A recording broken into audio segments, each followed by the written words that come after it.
नमस्कार दोस्तों, रिया coaching classes के इस यूट्यूब चैनल पर आप सभी का हार्दिक स्वागत है।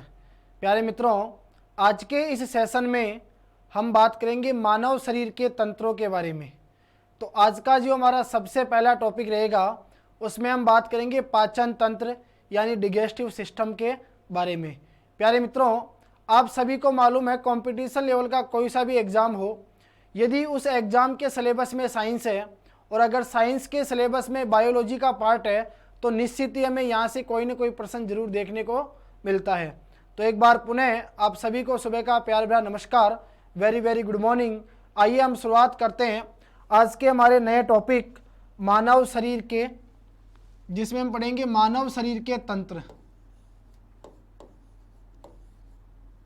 मानव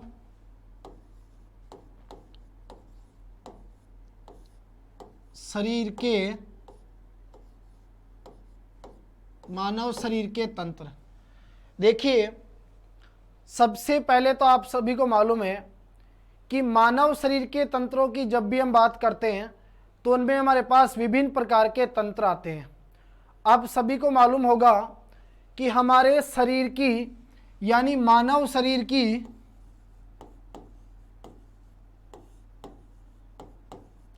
जो संरचनात्मक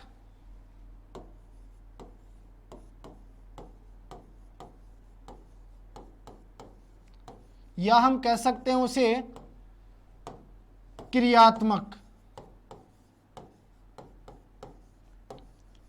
मानव शरीर की संरचनात्मक, जिसे हम क्या कहते हैं क्रियात्मक, जो इकाई होती है वो इकाई कौन सी होती है दोस्तों? कोशिका। एक तो हमारा इंपॉर्टेंट प्रश्न ये बनता है कि मानव शरीर की यानी हमारे शरीर की जो संरचनात्मक यानी क्रियात्मक इकाई होती है वो कौन सी होती है दोस्तों? कोशिका। देखिए, ये जो कोशिका है ये सबसे छोटी इकाई होती है हमारे शरीर की। कोशिकाएं आपस में क्या करती है? समूह बनाकर उत्तकों का क्या करती है? निर्माण करती है। देखो, सबसे छोटी इकाई कौन सी आई? कोशिका। कोशिकाएं आपस में मिलकर क्या बनाएगी? समूह। यानी कोशिकाएं आपस में मिलकर क्या बनाती है? उत्तक।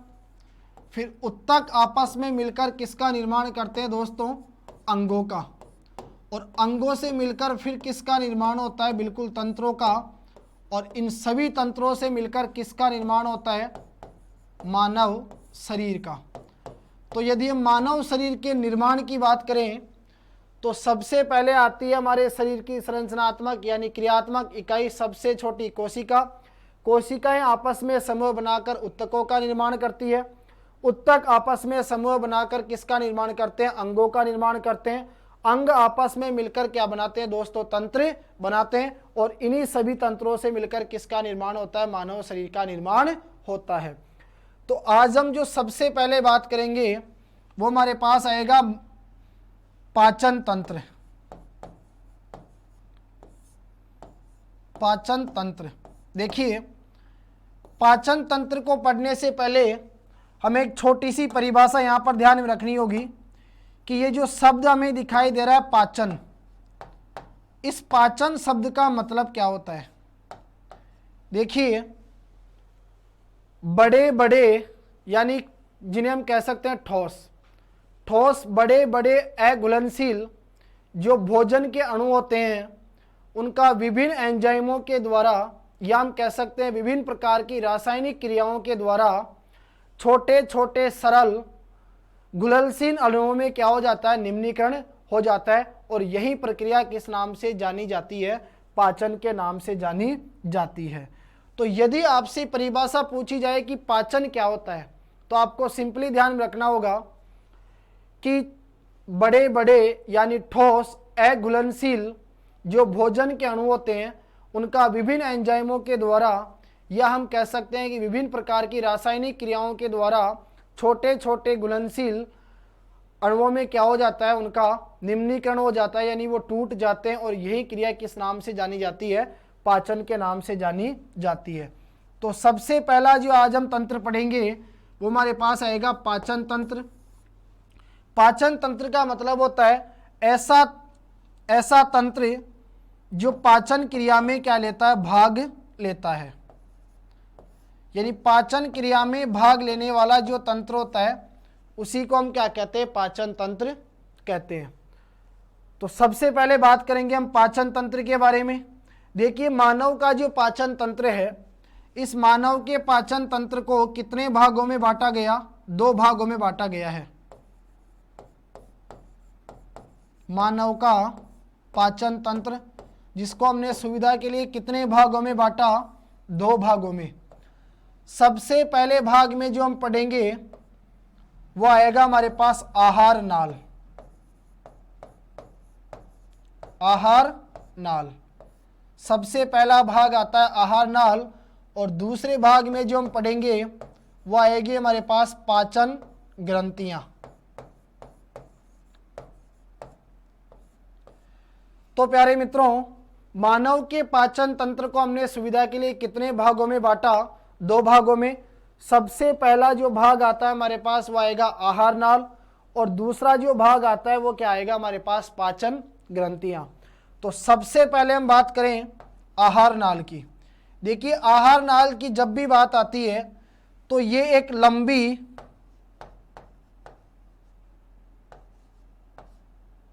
लंबी नाल होती है।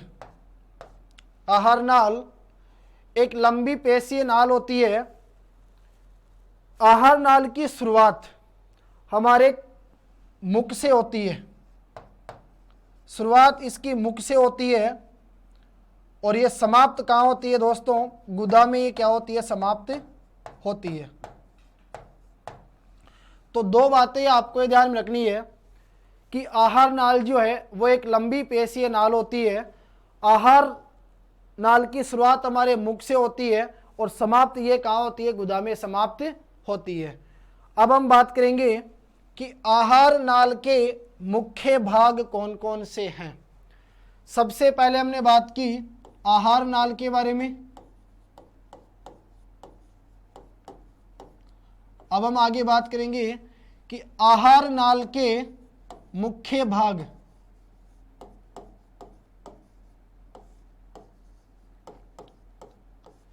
यहां दोस्तों आपको सिंपल सा ध्यान में रखना है, आहार नाल के हमारे पास मुख्य कितने भाग आते हैं, 4 भाग। सबसे पहला जो भाग आएगा आपके पास दोस्तों वो आएगा मुख गुहा। दूसरा जो हमारे पास भाग आता है वो आएगा ग्रास नली। ग्रास नली के बाद हम बात करेंगे दोस्तों मलाशय के बारे में, और चौथा जो भाग है वो आ जाएगा आपका आंत। तो इस प्रकार आपको ध्यान में रखना है कि ये जो आहार नाल है, इस आहार नाल को हमने मुख्य रूप से कितने भागों में विभाजित किया, 4 भागों में। सबसे पहले हम बात करेंगे मुख गुहा के बारे में। दूसरा भाग हमारे पास आता है ग्रास नली।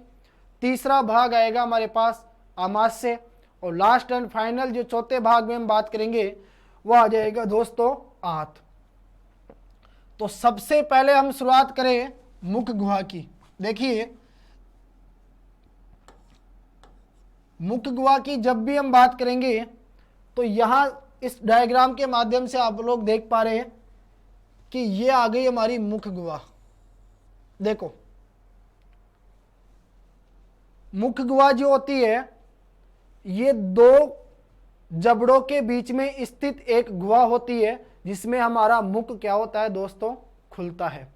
सबसे पहले तो हम ये ध्यान में रखेंगे कि मुख गुहा की जो शुरुआत है, ये मुख गुहा की शुरुआत कहां से होती है,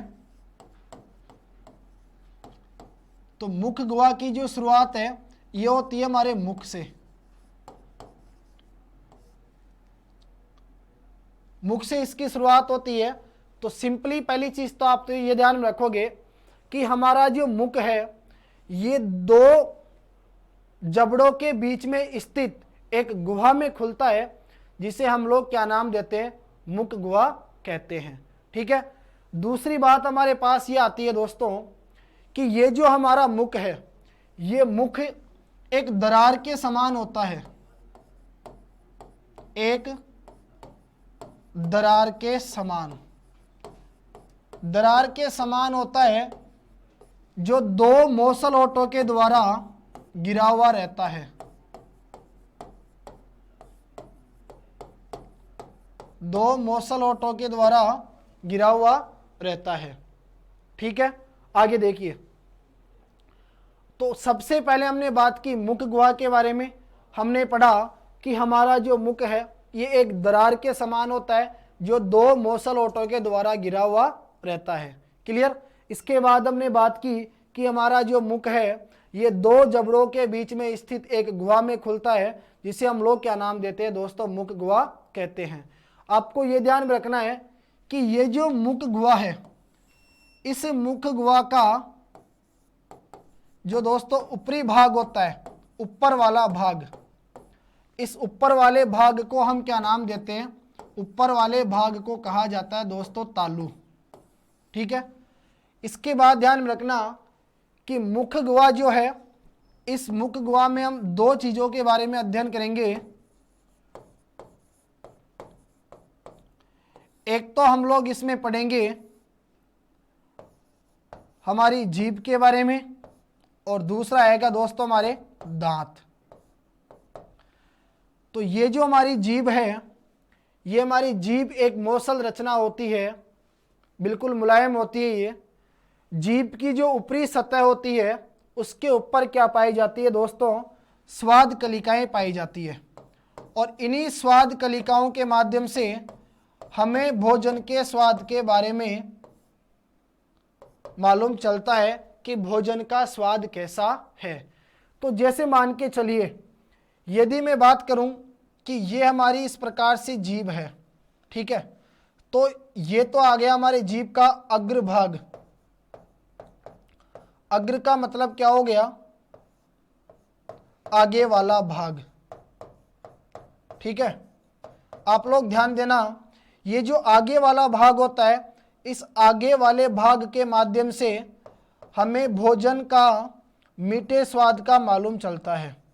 यानी कोई भी चीज़ यदि हम भोजन के रूप में ग्रहण करते हैं और उसका स्वाद यदि हमें मीठा लगता है, तो वो हमें किससे प्राप्त होता है, इस हमारी जीभ के अग्र यानी आगे वाले भाग से। यदि पीछे वाले भाग की बात करें, तो ये जो पीछे वाला भाग होता है ये किसके निकट होता है, हमारे कंठ के निकट, कंठ के निकट यानी हमारे कटों के निकट। तो ये जो कंठ के निकट वाला भाग होता है, पश्च भाग, पीछे वाला भाग, इसके माध्यम से हमें भोजन के स्वाद का मालूम चलता है। कौन से स्वाद का, कड़वे स्वाद का। इसी के माध्यम से हमें पता चल पाता है कि हमारे भोजन का स्वाद कैसा है, कड़वा है। और ये जो अगल बगल वाली जगह आपको दिखाई दे रही है, तो अगल बगल वाले सिरों के माध्यम से हमें भोजन के खट्टे स्वाद के बारे में जानकारी प्राप्त होती है। ठीक है। इसके बाद देखिए, यदि आगे हम बात करें तो हमारी ये जो मुख गुहा होती है, इसमें दो जबड़े पाए जाते हैं, ऊपरी जबड़ा और निचला जबड़ा। तो ऊपरी और निचली जबड़ों में यानी दोनों जबड़ों में एक एक पंक्तियां दांतों की पाई जाती है। ठीक है, एक एक पंक्तियां दांतों की पाई जाती है। यदि हम मनुष्य के दांतों की बात करें तो ध्यान रखना दोस्तों, मनुष्य के जो दांत है ये 3 प्रकार के होते हैं। मनुष्य के दांतों के प्रकार। तो यदि हम मनुष्य के दांतों के प्रकार की बात करें,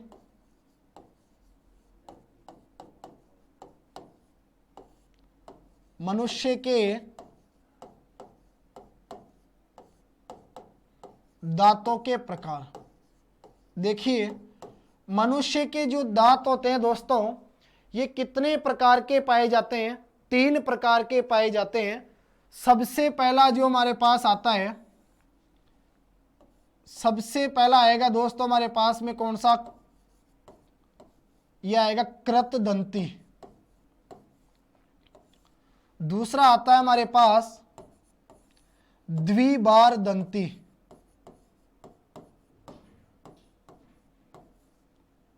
और तीसरा जो प्रकार है वो हमारे पास आता है प्यारे मित्रों विषम दंती। तो इस प्रकार से हम दांतों के 3 प्रकार के बारे में अध्ययन करेंगे। सबसे पहला जो प्रकार है वो हमारे पास कौन सा आता है दोस्तों, कृत दंती। ये जो कृत दंती है ये इस प्रकार के दांत होते हैं दोस्तों जो हमारे जबड़े की हड्डियों में दसे हुए रहते हैं। ठीक है, ये ध्यान रखना आप कि ये जो कृत दंती दांत है ये कहाँ स्थित होते हैं, हमारे जबड़े की हड्डियों में दसे हुए रहते हैं। ठीक है, दूसरी बात, द्विबार दंती की यदि हम बात करें तो ये ऐसे दांत होते हैं जो जीवन में कितनी बार निकलते हैं, ये जीवन में 2 बार निकलते हैं। और यदि हम बात करें विषम दंती तो ये अनेक प्रकार के दांत होते हैं। देखिए, प्रत्येक जो जबड़ा होता है उस प्रत्येक जबड़े में 16-16 दांत पाए जाते हैं। और इस प्रकार हमारे पास टोटल दांतों की संख्या कितनी होती है दोस्तों, 32। तो प्रत्येक एक जबड़े में 16-16 दांत पाए जाते हैं। टोटल जबड़े कितने पाए जाते हैं, 2। ठीक है, ऊपरी जबड़ा और निचला जबड़ा। तो प्रत्येक जो जबड़ा होता है उस प्रत्येक जबड़े के एक और आप लोग ध्यान रखना 4 प्रकार के दांत पाए जाते हैं।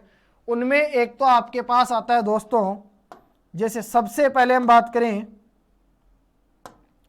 एक तो हम पढ़ते हैं दोस्तों कौन सा, कृतंक दांत। एक तो कौन सा आएगा आपके पास, कृतंक दांत।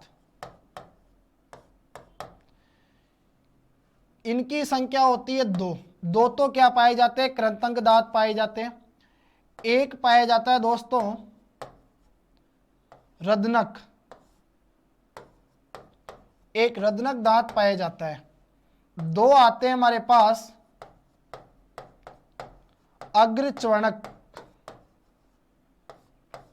2 अग्रच्वणक दांत पाए जाते हैं। और 3 आपके पास पाए जाते हैं दोस्तों कौन से, च्वणक दांत। तो इस प्रकार से आप लोग याद रखना कि प्रत्येक जो जबड़ा होता है उस प्रत्येक जबड़े में एक और 2 तो क्या पाए जाते हैं, कृंतक दांत पाए जाते हैं, एक रदनक दांत पाया जाता है, 2 अग्रच्वणक दांत पाए जाते हैं और 3 च्वणक दांत पाए जाते हैं।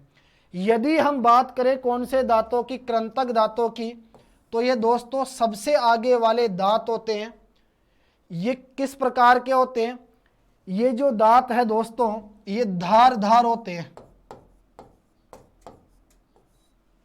धारदार दांत होते हैं। ये क्या करते हैं, हम जो भोजन ग्रहण करते हैं उस भोजन को काटने का कार्य करते हैं। ये चीज आप लोग ध्यान में रखोगे। जब भी बात करें हम कृंतक दांतों की तो ये जो दोस्तों कृंतक दांत है ये धारदार दांत होते हैं। ठीक है, यानी ये क्या करते हैं, हम जो भोजन ग्रहण करते हैं उसको काटने का कार्य करते हैं। इसके बाद यदि हम बात करें रदनक की तो ये नुकीले दांत होते हैं। ये क्या करते हैं, भोजन को चीरने फाड़ने का कार्य करते हैं। और यदि हम अग्रच्वणक और च्वणक दांतों की बात करें तो ये दोनों इस प्रकार के दांत होते हैं दोस्तों जो हमारे द्वारा ग्रहण किए गए भोजन को क्या करते, पीसने का कार्य करते हैं। तो ये बातें आपको दांतों से संबंधित ध्यान में रखनी है। क्लियर। इसके बाद यदि हम बात करें दोस्तों तो हमारे जो दांत होते हैं ये हमारे दांतों के 3 भाग होते हैं। क्लियर, यानी हमारे दांतों के कितने भाग होते हैं दोस्तों, 3 भाग होते हैं। एक आता है सबसे पहला ऊपरी भाग, दांत के भाग। यदि हम दांत के भागों की बात करें तो दांत के दोस्तों हमारे पास टोटल कितने भाग आते हैं, यहाँ पर 3 भाग आते हैं। एक आता है दोस्तों हमारे पास ऊपरी भाग, एक आ गया आपके पास मध्य भाग और एक आता है ये जो तीसरा भाग है वो आता है दोस्तों आपके पास निचला भाग। देखो, सबसे जो ऊपरी भाग होता है दोस्तों, इस ऊपरी भाग को क्या कहा जाता है? इसको सीकर कहा जाता है। और हमेशा याद रखना कि ऊपरी भाग का ये जो सीकर वाला हिस्सा है, इसमें क्या पाया जाता है? हमारे दांतों का इनामेल पाया जाता है। ये चमकीला होता है दोस्तों। इनामेल दांत के कौन से भाग में पाया जाता है? ऊपरी भाग में पाया जाता है। और यदि आपसे प्रश्न पूछा जाए कि मानव शरीर का सबसे कठोर पदार्थ कौन सा होता है, तो वो आपको ध्यान में रखना है दोस्तों, हमारे दांतों का इनामेल, यह सबसे कठोर होता है। ठीक है। इसके बाद देखिए, मध्य जो भाग आता है, इसको क्या कहा जाता है दोस्तों? इसको ग्रीवा कहा जाता है। और निचला जो भाग है, इसे क्या कहा जाता है प्यारे मित्रों? इसे कहा जाता है जड़।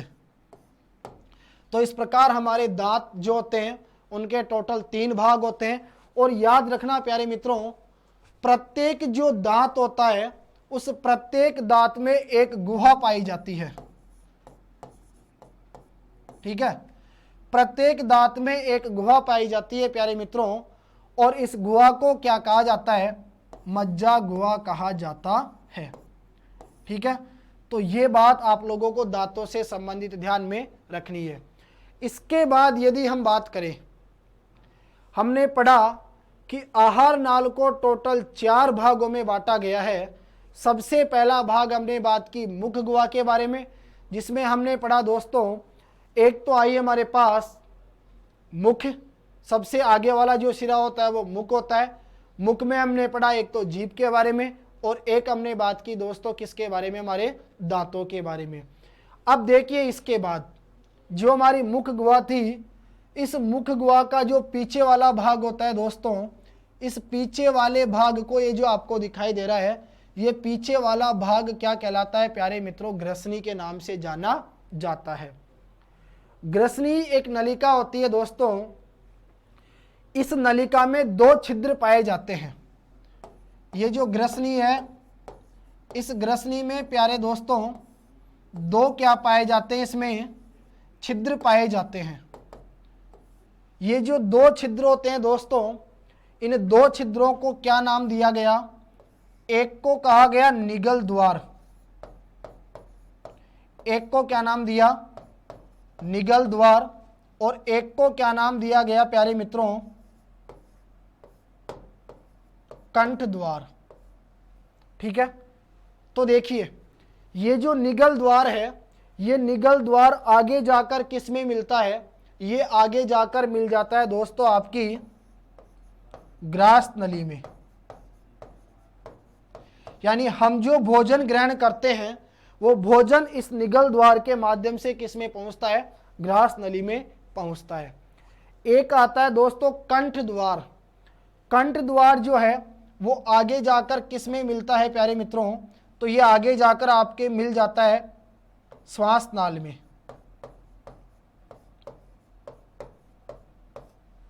देखिए, 2 छिद्र पाए जाते हैं। एक होता है निगल द्वार। ठीक है। तो ये जो निगल द्वार है, ये निगल द्वार आगे जाकर किस में मिलता है? ग्रास नली में। और एक आता है हमारे पास कंठ द्वार, जो आगे जाकर किस में मिलता है दोस्तों? श्वास नाल में मिल जाता है। अब ये जो कंठ द्वार है, इस कंठ द्वार के ऊपर दोस्तों एक पतली क्या पाई जाती है? पट्टी पाई जाती है। तो ये जो आपके क्या नाम से कंठ द्वार के ऊपर जो पतली पट्टी पाई जाती है, इसको क्या नाम दिया जाता है दोस्तों? इसको कहा जाता है एपिग्लोटिस। इसे क्या कहा जाता है प्यारे मित्रों? इसे एपिग्लोटिस के नाम से जाना जाता है। ये एपिग्लोटिस क्या करता है दोस्तों? हम जो भोजन ग्रहण करते हैं, उस भोजन को श्वास नाल में जाने से क्या करता है? रोकता है। ठीक है। तो इस प्रकार इसकी भी क्या होती है? अहम भूमिका होती है। इसके बाद देखिए, ये हमने सबसे पहले पढ़ा कि हमारा जो पाचन तंत्र होता है, पाचन तंत्र को हमने 2 भागों में बांटा, आहार नाल और पाचन ग्रंथियां।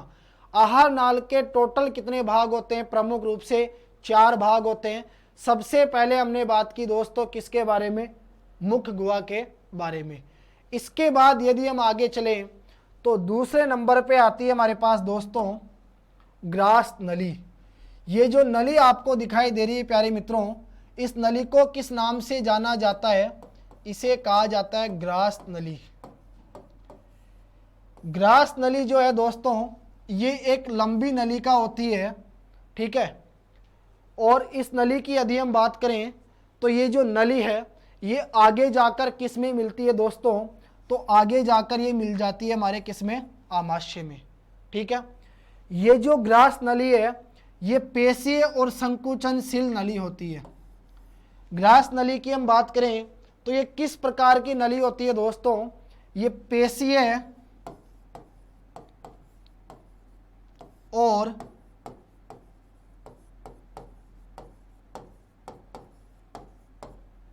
पेशीय और संकुचनशील नली होती है। देखिए, जब भी यह नली सिकुड़ती है या फैलती है, फैलने को कहा जाता है शीतलन और सिकुड़ने को क्या कहा जाता है दोस्तों? संकुचन। तो जब भी इस नली का संकुचन और शीतलन होता है तो उसे हम क्या नाम देते हैं दोस्तों? उसे कहा जाता है क्रमाकुंचन गति। क्या कहा जाता है प्यारे मित्रों? क्रमाकुंचन गति के नाम से उसे जाना जाता है, ठीक है। तो ये जो नली है ये नली आगे जाकर किस में मिल जाती है प्यारे मित्रों? आमाशय में मिल जाती है। यानी हम लोग कह सकते हैं कि सर इस ग्रास नली के माध्यम से हमारा जो भोजन है वो किस में पहुंचता है? आमाशय में पहुंचता है। और ध्यान देने योग्य बात हमारे लिए यह है कि ये जो ग्रास नली है इसमें याद रखना दोस्तों किसी भी प्रकार का कोई भी पाचन कार्य नहीं किया जाता है, ठीक है। दूसरी हमने पढ़ी ग्रास नली। इसके बाद आगे हम बात करते हैं दोस्तों, तीसरे नंबर पे जो आएगा हमारे पास वो आ जाएगा आपका आमाशय। तो तीसरा भाग आ गया प्यारे मित्रों हमारा आमाशय। देखो,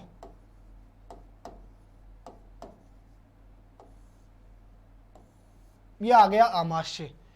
ये जो भाग आपको दिखाई दे रहा है यहां से प्यारे मित्रों, इस भाग को किस नाम से जाना जाता है? आमाशय के नाम से जाना जाता है। देखो, जब आप इस आमाशय को देखते हो तो आपको इसे देखने पर किस बात का एहसास होता है कि सर ये जो आमाशय है, ध्यान रखना आप लोग, आमाशय की जब भी बात की जाए तो यह हमारे शरीर में जो उदर गुहा पाई जाती है उस उदर गुहा के बाईं ओर क्या होता है दोस्तों? स्थित होता है। तो सबसे पहले तो हमने ये पढ़ा कि आमाशय हमारे शरीर में कहाँ स्थित होता है, तो हम लोग याद रखेंगे कि उदर गुहा के बाईं ओर स्थित होता है। यदि हम आमाशय की लंबाई की बात करें प्यारे मित्रों तो इसकी लंबाई होती है लगभग 30 सेंटीमीटर। आमाशय की लंबाई कितनी बताई गई है? ये होती है लगभग 30 सेंटीमीटर। हमारा जो आमाशय है दोस्तों, इस आमाशय को टोटल कितने भागों में बांटा गया है? आमाशय को टोटल 3 भागों में बांटा गया है। इसका एक तो आता है अग्रभाग, यानी सबसे आगे का भाग, ठीक है। एक हमारे पास आता है प्यारे मित्रों मध्य भाग, और एक जो तीसरा आता है आपके पास वो कहलाता है पश्च भाग, यानी पिछला भाग। तो ये जो अग्रभाग होता है प्यारे मित्रों, इस अग्रभाग को किस नाम से जाना जाता है? इसे जाना जाता है कार्डियक नाम से जाना जाता है। मध्य भाग की यदि हम बात करें, देखिए सबसे पहला भाग हमारे पास कौन सा आया? कार्डियक। दूसरा जो मध्य भाग आता है हमारे पास वो होता है दोस्तों फुंडिक। और यदि हम तीसरे पश्च भाग की बात करें तो तीसरा जो पश्च भाग होता है दोस्तों उसे किस नाम से जाना जाता है? उसे कहा जाता है पाइलोरिक। तो ये 3 बातें आपको ध्यान में रखनी है। देखिए, प्रश्न यहीं से बनते हैं आपके पास। प्रश्न में आपसे इस प्रकार से पूछा जा सकता है कि निम्न में से पाइलोरिक किसका भाग है। तो यदि आप लोग ढंग से पढ़ोगे तो आपको मालूम रहेगा कि पाइलोरिक जो है वो किसका भाग है, आमाशय का। या मान लीजिए आपसे पूछा जाए कि बताइए निम्न में से कार्डियक किसका भाग है, तो आपका आंसर क्या होगा, आमाशय का। इस प्रकार से प्रश्न आपसे पूछे जा सकते हैं। तो आमाशय को कितने भागों में बांटा गया, आमाशय को 3 भागों में बांटा गया है, अग्रभाग, मध्य भाग, पश्च भाग। अग्रभाग को हम लोग क्या कहते हैं दोस्तों, कार्डियक। मध्य भाग को क्या कहा जाता है, फुंडिक कहा जाता है। और जो आपका पश्च भाग होता है दोस्तों, इसको क्या कहा जाता है, पाइलोरिक कहा जाता है। इसके बाद यदि हम बात करें तो आप लोग ध्यान देना दोस्तों, आमाशय की जो कोशिकाएं होती है, ये आमाशय की कोशिकाएं एक एक ग्रंथि का निर्माण करती है। और ये जिस ग्रंथि का निर्माण करती है दोस्तों, उसे कहा जाता है आमाशय ग्रंथि, यानी हम लोग क्या कह सकते हैं, जठर ग्रंथि भी उसको कह सकते हैं, जठर ग्रंथि। तो ये इंपॉर्टेंट चीज है कि आमाशय की कोशिकाएं मिलकर जिस ग्रंथि का निर्माण करती है, उस ग्रंथि को किस नाम से जाना जाता है, तो हम कहेंगे उस ग्रंथि को जठर ग्रंथि के नाम से जाना जाता है। इस जठर ग्रंथि के द्वारा एक रस का स्त्रावण होता है और उसे हम लोग क्या नाम देते हैं दोस्तों, उसे हम लोग कहते हैं जठर रस। देखिए जठर ग्रंथि की जो कोशिकाएं हैं, याद रखना जठर ग्रंथियों की जो कोशिकाएं हैं दोस्तों, ये कितने प्रकार की होती है, तो जठर ग्रंथि की जो कोशिकाएं हैं ये दोस्तों 3 प्रकार की होती है। सबसे पहला आता है हमारे पास श्लेष्मा कोशिकाएं, दूसरा आता है दोस्तों हमारे पास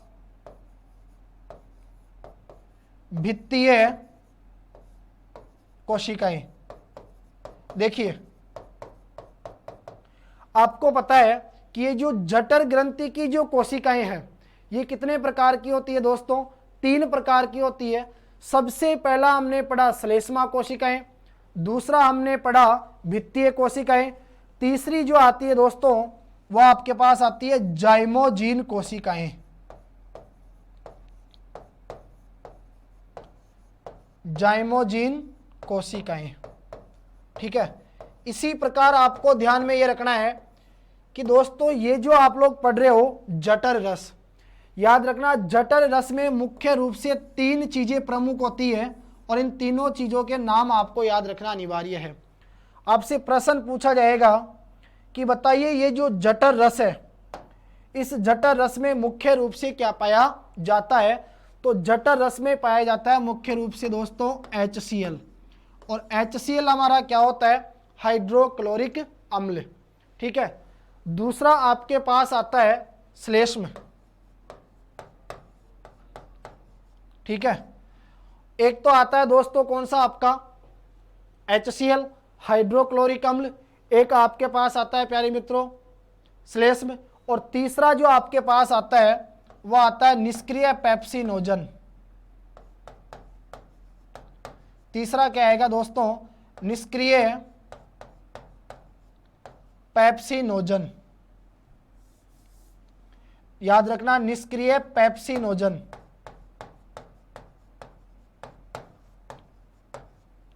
क्लियर है। तो ये बातें आप लोगों को विशेष रूप से ध्यान में रखनी है। उम्मीद करूंगा दोस्तों यहां तक आप सभी लोगों को समझ में आया होगा। तो जल्दी से एक बार इस वीडियो को लाइक और शेयर जरूर कर दीजिए। अगर आप लोग चैनल पर नए हैं तो प्लीज़ चैनल को सब्सक्राइब जरूर कर लीजिए। तो ये हमने पढ़ा दोस्तों आमाशय के बारे में कि आमाशय कहाँ स्थित होता है, उधर गुहा के बाईं ओर स्थित होता है। आमाशय की यदि हम लंबाई की बात करें तो इसकी लंबाई जो है वो लगभग दोस्तों कितनी होती है, 30 सेंटीमीटर होती है, ठीक है। एक हमने पढ़ा कि आमाशय को कितने भागों में बांटा गया, 3 भागों में बांटा गया है। अग्रभाग जिसे हम लोग कहते हैं कार्डियक, मध्य भाग जिसे हम लोग क्या कहते हैं फुंडिक, और जो पश्चिम भाग होता है उसको हम लोग क्या नाम देते हैं दोस्तों, पाइलोरिक नाम देते हैं। इसके बाद हमने पढ़ा कि आमाशय की जो ग्रंथियां हैं, यानी आमाशय की जो कोशिकाएं हैं वो मिलकर जिस ग्रंथि का निर्माण करती है उसे कहा जाता है दोस्तों आमाशय ग्रंथि, यानी जठर ग्रंथि के नाम से उसे जाना जाता है। जठर ग्रंथियों की जो कोशिकाएं हैं वो 3 प्रकार की होती है, श्लेष्मा कोशिकाएं, भित्तीय कोशिकाएं, एक आती है जाइमोजीन कोशिकाएं। ठीक है, जठर ग्रंथि जो है दोस्तों ये एक रस का स्त्रावण करती है जिसे जठर रस के नाम से जाना जाता है। और जठर रस में मुख्य रूप से 3 चीजें पाई जाती है, एक आता है HCl हाइड्रोक्लोरिक अम्ल, एक आता है दोस्तों श्लेष्म, और तीसरा आता है आपके पास निष्क्रिय पेप्सिनोजन। ठीक है, इसके बाद देखिए 3 भाग हमने पढ़ लिए, इसके बाद जो चौथा भाग आता है दोस्तों उसमें हम लोग बात करेंगे किसके बारे में, आंत के बारे में। देखो आंत, प्यारे मित्रों, मनुष्य के शरीर में जो आंत पाई जाती है ये 2 प्रकार की पाई जाती है। एक तो हमारे पास आती है दोस्तों जिसे हम लोग कहते हैं छोटी आंत, एक को तो हम लोग क्या नाम देते हैं दोस्तों, छोटी आंत, और एक आती है प्यारे मित्रों हमारे पास बड़ी आंत। देखो छोटी आंत की यदि हम बात करें तो दोस्तों ये जो छोटी आंत होती है, इस छोटी आंत का जो आगे वाला सिरा होता है, ये आगे वाला सिरा हमारे अंग्रेजी के अक्षर यू की तरह मुड़ा हुआ रहता है, और जो आगे वाला सिरा यू की तरह मुड़ा हुआ रहता है इस सिरे को किस नाम से जाना जाता है दोस्तों, तो इसे ग्रहणी के नाम से जाना जाता है। ये बात आप लोगों को ध्यान में रखनी है। और ये देखिए ये जो भाग आप लोग देख पा रहे हैं यहाँ से, ये भाग आपको किसके समान दिखाई दे रहा है प्यारे दोस्तों, अंग्रेजी के अक्षर यू के समान ये आपको दिखाई दे रहा है। तो ये किस नाम से जानी जाती है, ग्रहणी के नाम से जानी जाती है।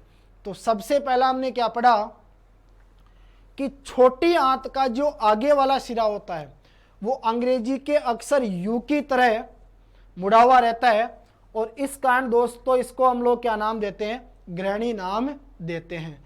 यदि ग्रहणी की हम लोग बात करें साहब किसकी, लंबाई की, तो आप लोग ध्यान रखना दोस्तों, ग्रहणी की जो लंबाई होती है ये लंबाई होती है प्यारे मित्रों लगभग 25 सेंटीमीटर। लगभग कितनी होती है दोस्तों, सॉरी 25 मीटर। ठीक है, 25 मीटर इसकी क्या होती है, लंबाई होती है।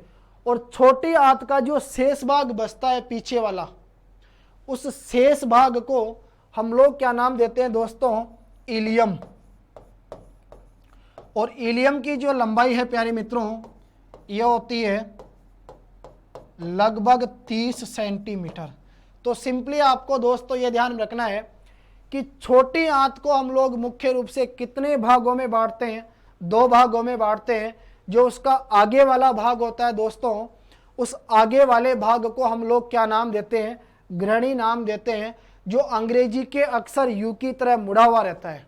ठीक है, दूसरी बात आप लोग याद रखना कि लंबाई की यदि हम बात करें तो इसकी लंबाई होती है लगभग 25 मीटर, और जो शेष पीछे वाला भाग बचता है दोस्तों, उस शेष पीछे वाले भाग को हम लोग क्या नाम देते हैं, इलियम। और इलियम की जो लंबाई है वो लगभग कितनी होती है प्यारे मित्रों, 30 सेंटीमीटर होती है। अब देखिए ये जो हमारी छोटी आंत होती है दोस्तों, इस छोटी आंत की जो दीवारें हैं, ये दीवारें कैसी होती है दोस्तों, पेशीय होती है। पेशीय और कैसी होती है, संकुचनशील होती है। यानी कहने का मेरा मतलब ये हो गया कि यदि हम इस छोटी आंत की भीतर की दीवारों की बात करें तो उन पर हमारी अंगुलियों के समान, जिस प्रकार हमारी अंगुलियां होती है उस अंगुलियों के समान हमारे को रचना दिखाई देती है, जिस रचना को हम लोग क्या नाम देते हैं प्यारे मित्रों, आंत्र रसांकुर। इसको क्या नाम दिया जाता है, आंत्र रसांकुर नाम दिया जाता है। ठीक है, ये चीज आप लोगों को ध्यान में रखनी है। अब देखो हम लोग बात कर रहे हैं किसकी दोस्तों, छोटी आंत की। हमेशा आप लोग याद रखना, यहाँ से आपको 4-5 इंपॉर्टेंट प्रश्न देखने को मिलेंगे। सबसे पहला जो इंपॉर्टेंट हमारा प्रश्न बनता है वो ये है कि आहार नाल का, यानी मनुष्य के पाचन तंत्र में जो आहार नाल पाई जाती है, उस आहार नाल का सबसे लंबा भाग कौन सा होता है। तो याद रखना प्यारे दोस्तों, नाम है छोटी आंत, लेकिन ध्यान रखना ये क्या है प्यारे मित्रों, आहार नाल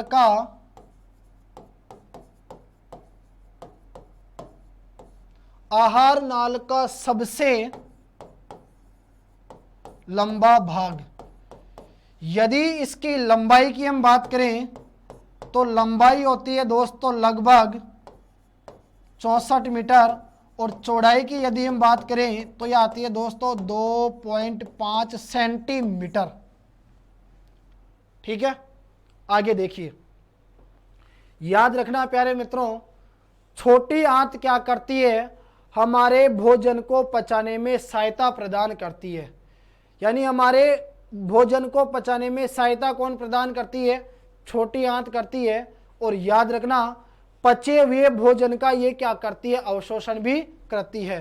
तो यदि आपसे पूछा जाए कि हम लोग जो भोजन ग्रहण करते हैं, उस भोजन ग्रहण करने की जो पाचन क्रिया होती है, वो पाचन क्रिया कहाँ पर संपूर्ण होती है, तो आप लोग याद रखना दोस्तों कि पाचन क्रिया कहाँ पर संपूर्ण होती है, छोटी आंत में संपूर्ण होती है।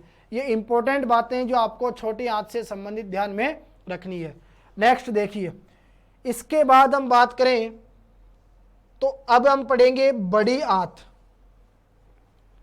यह आएगी हमारे पास दोस्तों बड़ी आंत। देखो, बड़ी आंत की अगर हम बात करें तो दोस्तों बड़ी आंत को भी मुख्य रूप से कितने भागों में बांटा गया है, 2 भागों में बांटा गया है। सबसे पहला जो भाग है दोस्तों, उसे नाम दिया गया कोलोन। क्या नाम दिया गया उसे, कोलोन। और दूसरा जो भाग आता है प्यारे मित्रों, उस दूसरे भाग को हम लोग क्या कहते हैं, मलाशय। ठीक है, तो एक तो हमारे पास आता है कोलोन और एक हमारे पास क्या आता है दोस्तों, मलाशय। अब आप लोगों को यह ध्यान में रखना है कि इलियम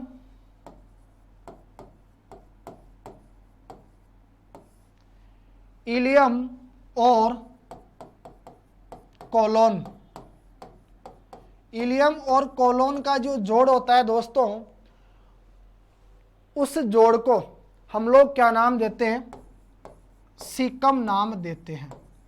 याद रखना ये चीज आप कि इलियम और जो कोलोन होता है, इन दोनों का जो जोड़ होता है उसको हम लोग क्या नाम देते हैं दोस्तों, सीकम नाम देते हैं। और याद रखना, सीकम का जो शिखर होता है, यानी ऊपर वाला सिरा, उसके ऊपर हमारी अंगुली के समान एक रचना होती है, और उस रचना को हम लोग क्या नाम देते हैं दोस्तों, अपेंडिक्स।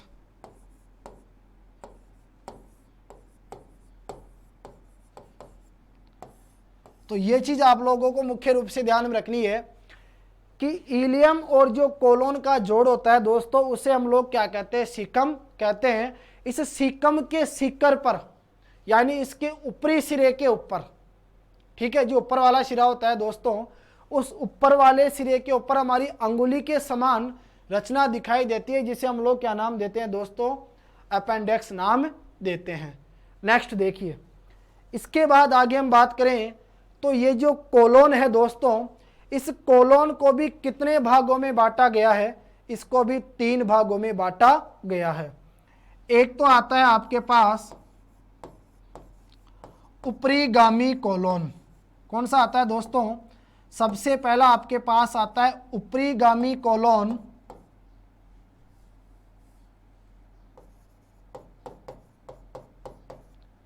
दूसरा आपके पास आता है दोस्तों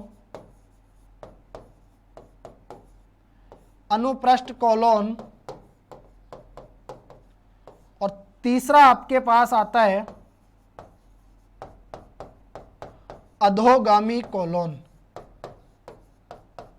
तो ये याद रखना दोस्तों, ये जो 3 भाग हमने पढ़े, ये तीनों भाग किसके हैं? कोलोन के। कोलोन क्या होता है दोस्तों? बड़ी आंत का आगे वाला भाग, ठीक है, जो किससे जुड़ा हुआ होता है? आपके छोटी आंत के पीछे वाले भाग इलियम से जुड़ा हुआ होता है। क्लियर है? तो कोलोन 3 प्रकार का होता है प्यारे मित्रों। सबसे पहला आता है ऊपरीगामी कोलोन, मध्य में आता है अनुप्रस्थ कोलोन, और जो निचला आता है पश्चिम में, वो होता है दोस्तों अधोगामी कोलोन। इस प्रकार से आपको ये 3 नाम इसके लिए ध्यान में रखने हैं। नेक्स्ट देखो, आगे हम बात करें तो कोलोन जो है वो आगे जाकर किससे जुड़ा हुआ होता है? मलाशय से जुड़ा हुआ होता है दोस्तों।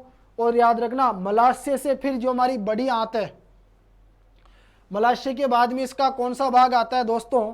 तो मलाशय के बाद में आप लोग याद रखना, जो मल द्वार होता है, उस मल द्वार के सारे ये जो हमारी बड़ी आंत है वो इस गुद्दा पे क्या हो जाती है? पूर्ण हो जाती है। यानी गुद्दा जो है वो हमारी इस आहार नाल का क्या कहलाता है दोस्तों? सबसे अंतिम वाला भाग कहलाता है, जहां पर हमारी आहार नाल क्या होती है प्यारे मित्रों? समाप्त होती है।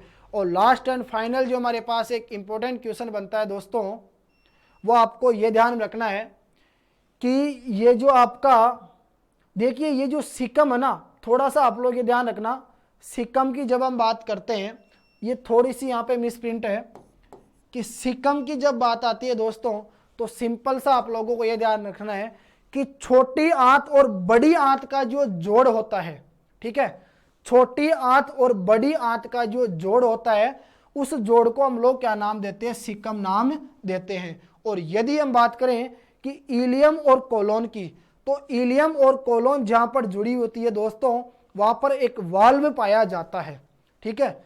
यानी इलियम और कोलोन दोनों चीजें जहां पर जुड़ी होती है, वहां पर एक वाल्व पाया जाता है, और उस वाल्व को हम लोग क्या नाम देते हैं? उसे कहते हैं इलियोसिकल वाल्व।